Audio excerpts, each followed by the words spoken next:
Welcome to Vintage Coin Op Restorations and one of our latest projects. Here we have Rockola's 1934 World Series.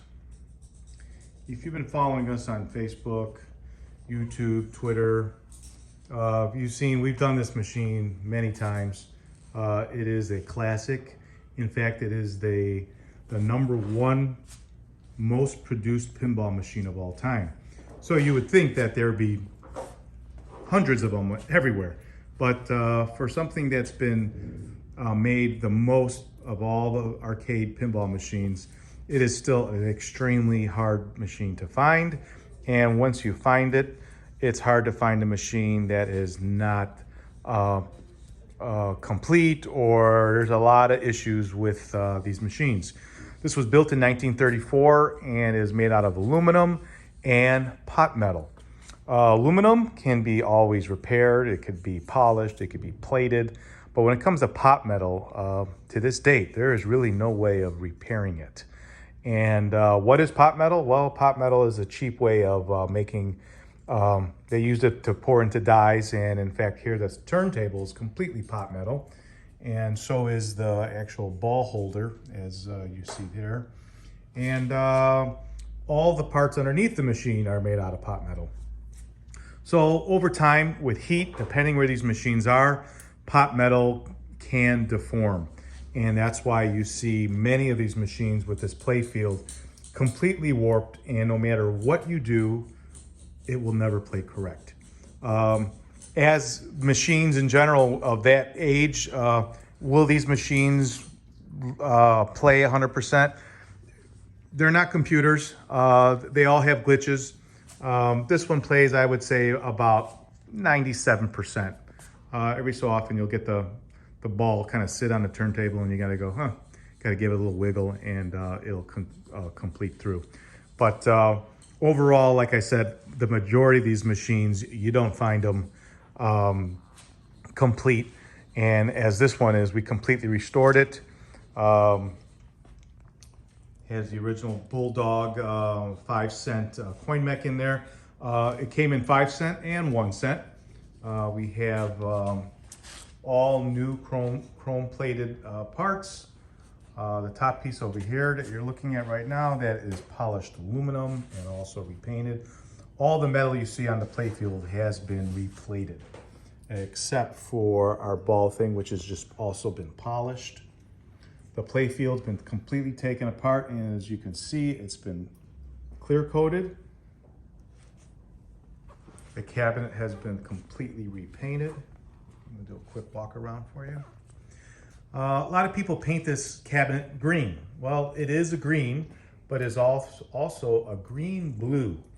And it's just not a regular paint. If you look really close on some of the original legs, especially on the machines where the legs protected the corner of the machine, if you look really close, you'll notice that the color is opalescent.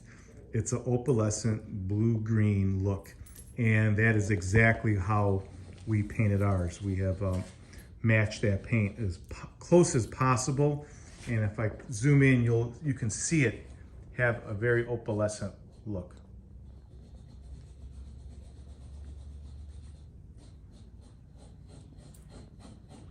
And again, here you have in the back what the player can actually win. And you see it saying 5 runs, you get 10 skill points, or 8, 9, 10, or 10 runs, 25 skill points. And it says all this for 5 cents. And it says a game of skill, no gambling permitted on this machine. Well, that's the whole reason this machine was made. It was all about gambling. So for your nickel of 5 cents, if you had 5 runs, and that would be right inside there. If you've managed to get 5 balls inside there, and you showed your clerk, he would say, okay, you got 10 skill points, meaning 10 times 5, you would have won 50 cents. But before he hands out that 50 cents, there's a couple of things he's gonna look for. He's gonna make sure that the game has not been tilted. At this point, you'll see these little 3 stars here. And if I kind of just, let's see if I can, yeah, there you go. If I pick up the machine, you'll see it go to tilted, meaning the game is tilted, and no matter how many runs you have in there, you will not get your 50 cents.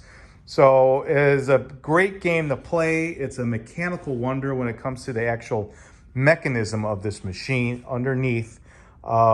Just incredible for its time. Again, 1934. And enough of me yapping about this. Let's, one other thing I'd like to show you. Inside, though we have restored everything, we do have the original coin box that's still inside the machine. So let's pull that out, put some money in our machine. And when you play this machine, you gotta push this, you're pushing this coin mech in, and it's just not like a push in and push out. You're pushing an entire play field mechanically to pick out the old balls that were on the play field and to go all the way down into the trough where the game will start. Because like right now, if I press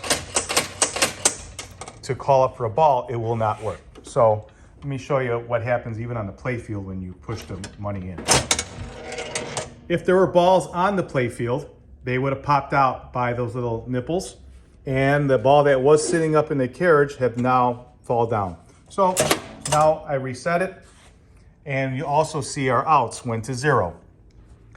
How the game works, it's no batteries, completely mechanical. So every time, well here, let's pop a ball out. Every time you push your ball to advance up, there's a ratchet system inside there, and it's loading the play field for every single possible turn. So here, let me pull back on the plunger. And again, you have like an adjustment, so how far you want to pull, but I'm just gonna pull back far. I'm gonna let the ball run, and let's see where we're gonna go. Okay, it went to 1 out.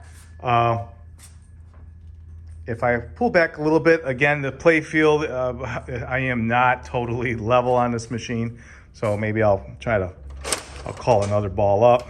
Maybe I'll go halfway this time.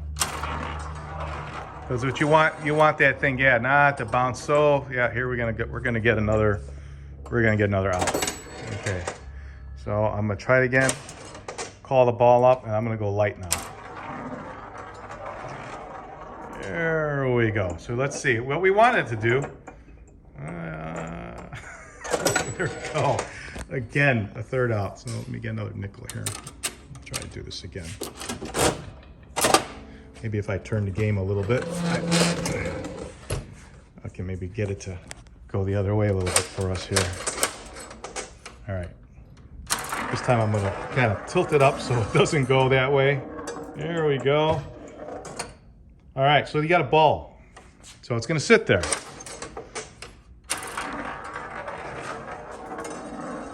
All right, here we go. Come on, someone, there we go. It's gonna come down the track, and then you got a run. So as the balls come down, they fall in these little as a single run.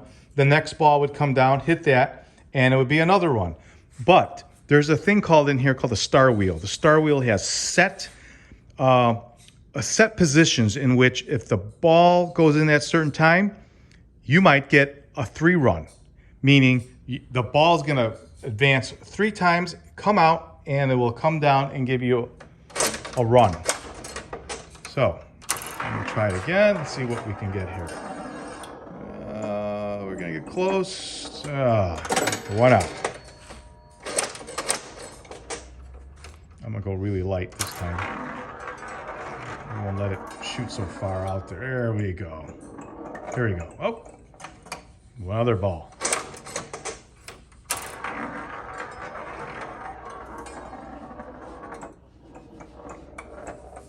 Oh, there we go. Okay. It's telling us we only got 1 run on that. Now, I'm gonna go light again, see if we can get. Oh no, come on. 2 outs. All right, we'll try it again.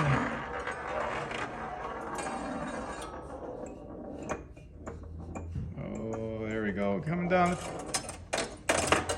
There you go. So I think that one was a double because it moved, not only did it move 1 spot because we were on second, it moved to the third base, and it relieved a man, and it came around and showed us 1 run. So we got 2 outs, we got 1 run.